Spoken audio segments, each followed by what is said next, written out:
Hi hello నమస్తే welcome to జనం మాట. నేను మీ ప్రవీణ్. మొత్తానికి ఎంపీ కేశినేని నాని గారు మొత్తానికి రిజైన్ చేయడం జరిగింది. అయితే ఎంపీ కేశినేని నాని గారు ఏ పార్టీ వైపు చూస్తున్నారని చెప్పేసి ఆశ్చర్యంగా ఎదురు చూస్తున్నారు అన్నీ. ఎందుకంటే ఆయన 2 సార్లు కూడా ఎంపీగా గెలిచారు విజయవాడ నుంచి. 2014లో గెలిచారు. 2019లో జగన్ గారి హవా అంతా ఉన్నా కానీ కేశినేని నాని గారు గెలవడం జరిగింది.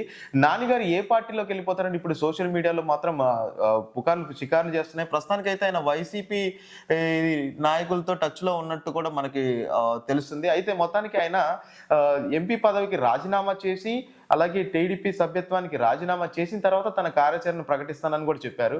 అయితే ఆయన వైసీపీలోకి వస్తే మాత్రం ఇంకొంచెం అడిషనల్‌గా వైసీపీకి ప్లస్ అయ్యే ఛాన్స్ ఉంది. అండ్ అలాగే ఆయన వచ్చినా రాకపోయినా జగన్ గారి ఈ స్టామినా తోటి మళ్ళీ ఒకవేళ ఈయన వస్తే కొంచెం బలం చేకూరుద్దని నేను అనుకుంటున్నాను. కేశినేని నాని గారు కూడా ఇంతకుముందు కూడా కొన్ని పుకార్లు వచ్చాయి. కేశినేని నాని గారు వైసీపీలోకి వెళ్ళిపోతున్నారు అది ఇదని.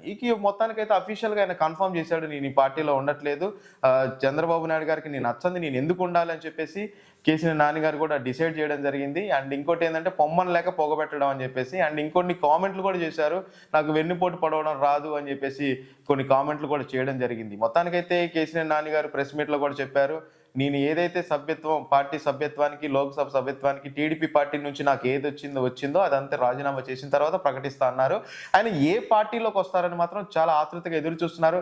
ఇన్ కేస్ కేశినేని నాని గారు వైఎస్ఆర్సీపీ పార్టీలోకి వస్తే ఎలా ఉంటుంది? మీ అభిప్రాయాన్ని కింద కామెంట్ రూపంలో తెలియజేయండి.